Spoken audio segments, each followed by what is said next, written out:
Assalamualaikum warahmatullahi wabarakatuh. Apa kabar semua? Semoga dalam keadaan sehat dan tetap semangat ya. Pada pertemuan kali ini, kita akan membahas mengenai pengolahan bahan pangan setengah jadi dari serelia, kacang-kacangan, dan umbi menjadi makanan khas wilayah setempat. Kompetensi dasar: menganalisis rancangan pembuatan, penyajian, dan pengemasan bahan pangan setengah jadi dari bahan serelia, kacang-kacangan, dan umbi yang ada di wilayah setempat menjadi produk pangan jadi atau siap konsumsi. Pada pertemuan kali ini, siswa diharapkan mampu untuk menjelaskan dan melakukan penyelidikan tentang rancangan pembuatan, penyajian, dan pengemasan bahan pangan setengah jadi dari bahan serelia, kacang-kacangan, dan umbi yang ada di wilayah setempat menjadi produk pangan jadi atau siap konsumsi. Berikut berbagai olahan khas wilayah setempat dari bahan pangan setengah jadi serelia, kacang-kacangan, dan umbi, yaitu kue-kue, mie, dan keripik merupakan hasil olahan dari bahan dasar setengah jadi. Indonesia dikenal sebagai salah satu pusat jajanan dunia dengan berbagai macam bentuk, rasa, dan teknik pengolahan, serta memiliki keunikan karakteristik olahan masing-masing. Hal ini tentu perlu dipertahankan dan makin ditingkatkan kreativitas dalam mengolah hasil pangan, baik dari bahan dasar setengah jadi maupun bahan bakunya sendiri.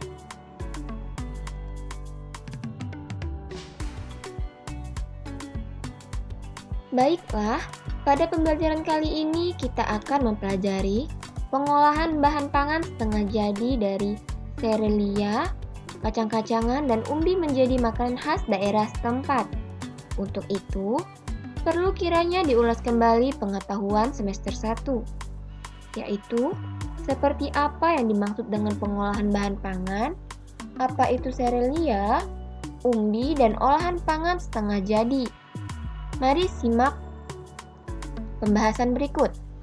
Yang pertama, pengolahan bahan pangan adalah suatu kegiatan mengubah bahan mentah menjadi bahan makanan siap dikonsumsi atau menjadi bahan setengah jadi dengan tujuan untuk meningkatkan kualitas dan memperpanjang masa simpan bahan pangan.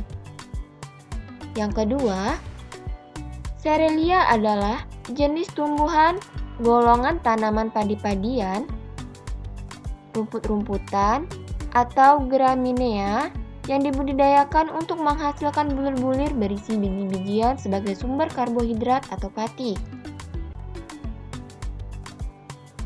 Yang ketiga, umbi adalah organ tumbuhan yang mengalami perubahan ukuran dan bentuk atau pembengkakan sebagai akibat perubahan fungsinya. Organ yang membentuk umbi terutama batang, akar, atau modifikasinya. Yang keempat, olahan bahan pangan setengah jadi sering disebut juga sebagai produk pangan primer. Produk pangan primer adalah mengolah bahan baku pangan dengan proses pengawetan, baik pengawetan secara kimia, fisika, ataupun mikrobiologi. Menjadi aneka ragam olahan pangan setengah jadi yang selanjutnya digunakan sebagai bahan baku pangan. Bahan pangan setengah jadi memiliki nilai ekonomi lebih tinggi karena dapat memiliki umur simpan yang lebih panjang dan dapat diolah secara cepat sesuai kebutuhan.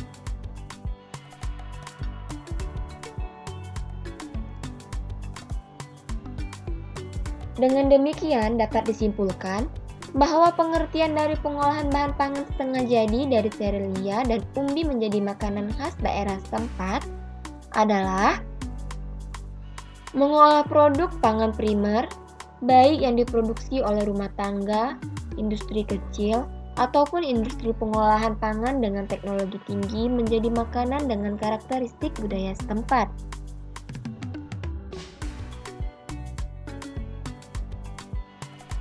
Nah, selanjutnya yang akan kita bahas ialah mengenai jenis. Menurut teori kebutuhan Maslow, pangan merupakan salah satu kebutuhan dasar manusia. Oleh karenanya, pemenuhan terhadap pangan menjadi hal mutlak jika manusia ingin tetap bisa menjaga keberlangsungan hidupnya. Setelah kebutuhan dasar terpenuhi, manusia baru akan bisa memikirkan untuk mencapai kebutuhan lainnya. Kebutuhan bersosialisasi, percaya diri, dan aktualisasi diri merupakan 3 teratas kebutuhan manusia. Perkembangan industri bisnis kuliner di Indonesia, khususnya Jakarta, terlihat sangat maju. Bahkan, sudah hampir menyamai perkembangan kuliner di negara-negara maju seperti di USA, Prancis, Australia, Jepang, Thailand, dan Inggris. Kemajuan itu terlihat baik dalam hal penampilan maupun keanekaragaman jenis masakannya, dan juga karena menyediakan ruang bagi konsumen untuk bisa berkumpul dengan komunitasnya melalui layanan ruangan maupun jasa lainnya.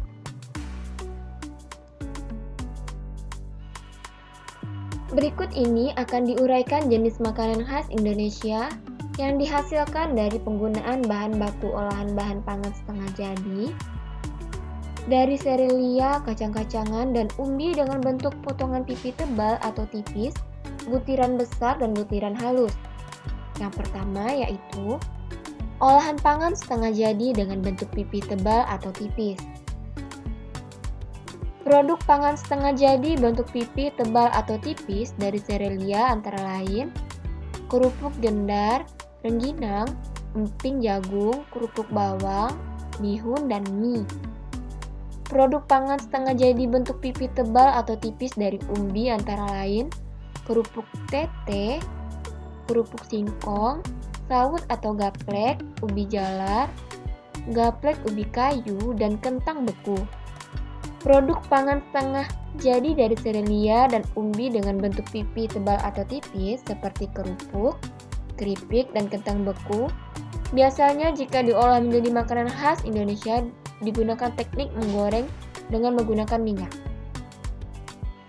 Namun, untuk bentuk sawut atau gaplek ubi jalar maupun ubi kayu atau singkong diolah dengan berbagai teknik, bisa dikukus, direbus, maupun digoreng. Berikut ini gambar dari olahan pangan setengah jadi dibentuk pipi tebal atau tipis dari serelia dan umbi.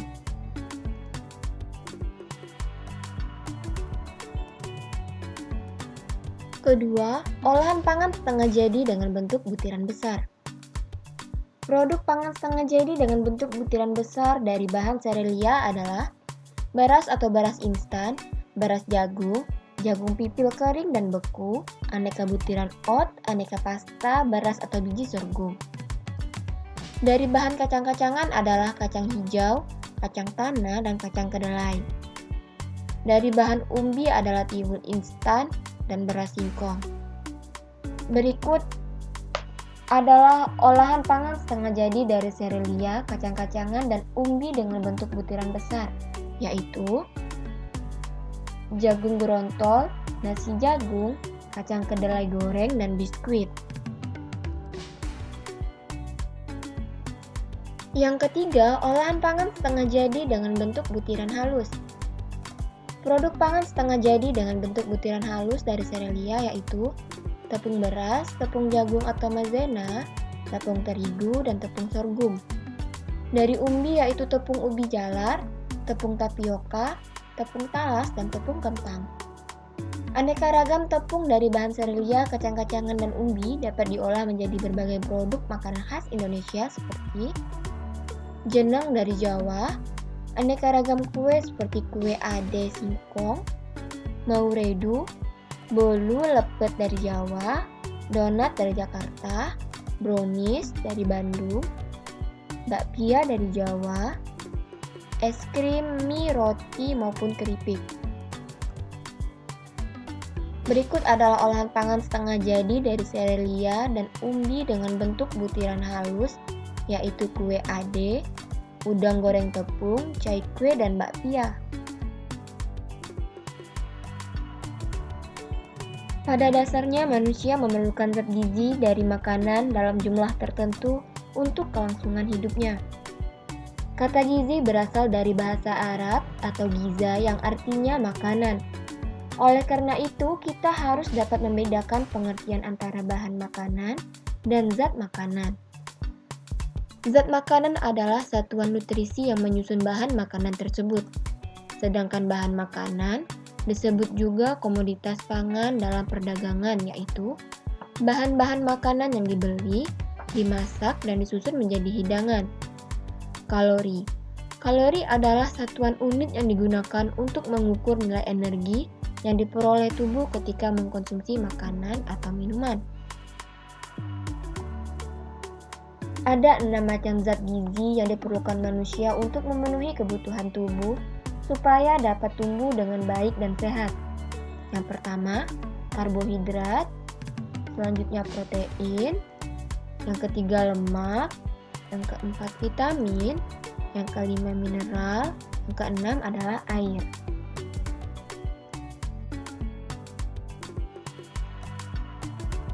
Berdasarkan kegunaannya bagi tubuh, zat gizi dapat dikelompokkan menjadi 3 kelompok sebagai berikut. Yang pertama, kelompok zat gizi penghasil tenaga. Bahan makanan yang mengandung karbohidrat antara lain dapat diperoleh dari beras, jagung, gandum, roti, mie, makaroni, bihun, kentang, singkong, ubi, talas, umbi-umbian, tepung-tepungan, gula, dan minyak. Yang kedua, kelompok zat gizi pembangunan sel atau protein. Protein dapat diperoleh dari daging ayam, kelinci, telur, ikan, udang, susu, serta kacang-kacangan dan hasil olahannya seperti tahu dan tempe. Yang ketiga, kelompok zat gizi pengatur dalam jumlah yang sesuai dengan kebutuhan tubuh. Zat pengatur banyak terdapat dalam sayur-sayuran yang berwarna kuning, jingga, dan merah, serta buah-buahan. Selanjutnya ialah teknik pengolahan. Adapun teknik dasar pengolahan bahan pangan atau makanan dibedakan menjadi 2, yaitu teknik pengolahan makanan panas basah atau moist head dan teknik pengolahan panas kering atau dry head cooking.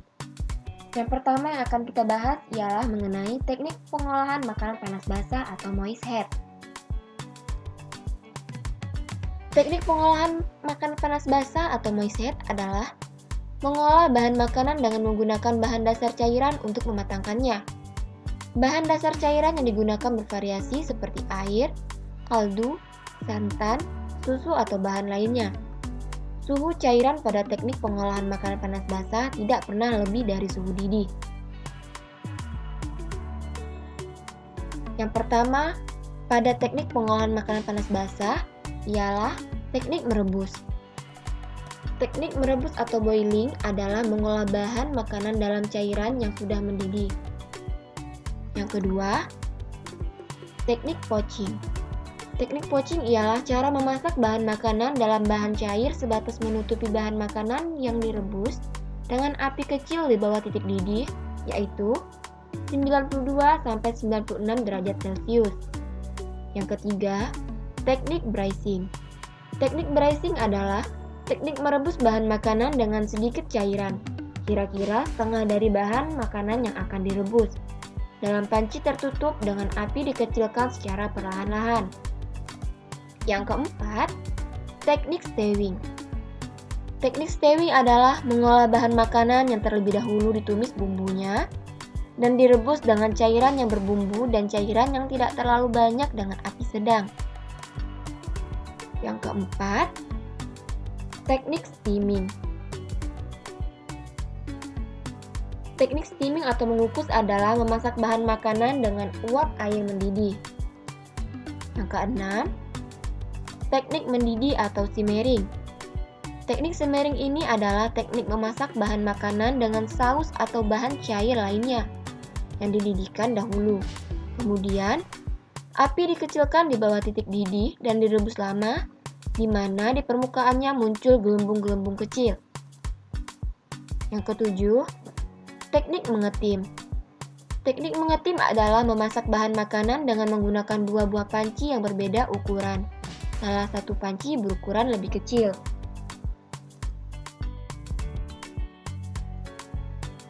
Yang kedua, teknik pengolahan makanan panas kering atau dry heat cooking.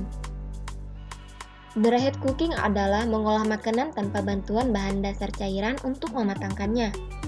Teknik ini sama sekali tidak menggunakan air dalam proses kematangannya, tetapi menggunakan minyak zaitun, minyak canola sehingga suhunya bisa mencapai 180 derajat Celcius.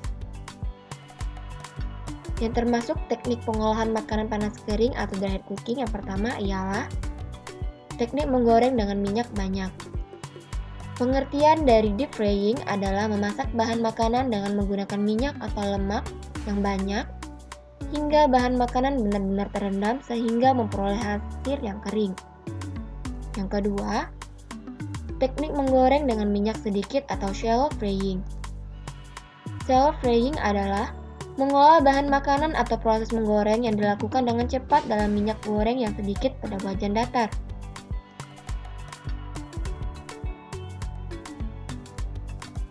Yang ketiga, teknik menumis atau sauteing. Teknik menumis adalah teknik memasak dengan menggunakan sedikit minyak olahan dan bahan makanan yang telah dipotong kecil atau diiris tipis yang dikerjakan dalam waktu sebentar dan cepat. Diaduk-aduk, serta ditambah sedikit cairan sehingga sedikit berkuah atau basah. Yang keempat, teknik memanggang. Memanggang adalah pengolahan bahan makanan di dalam oven dengan panas dari segala arah tanpa menggunakan minyak atau air. Cara memanggang memiliki beberapa metode, diantaranya seperti berikut. Memanggang kering, memanggang dalam oven, menambah kelembapan, dan memanggang dalam oven dengan menggunakan dua wadah. Yang kelima, teknik membakar. Grilling adalah teknik mengolah bahan makanan di atas lempengan besi panas atau di atas panci dadar yang diletakkan di atas perapian langsung. Suhu yang dibutuhkan untuk grill sekitar 292 derajat Celcius.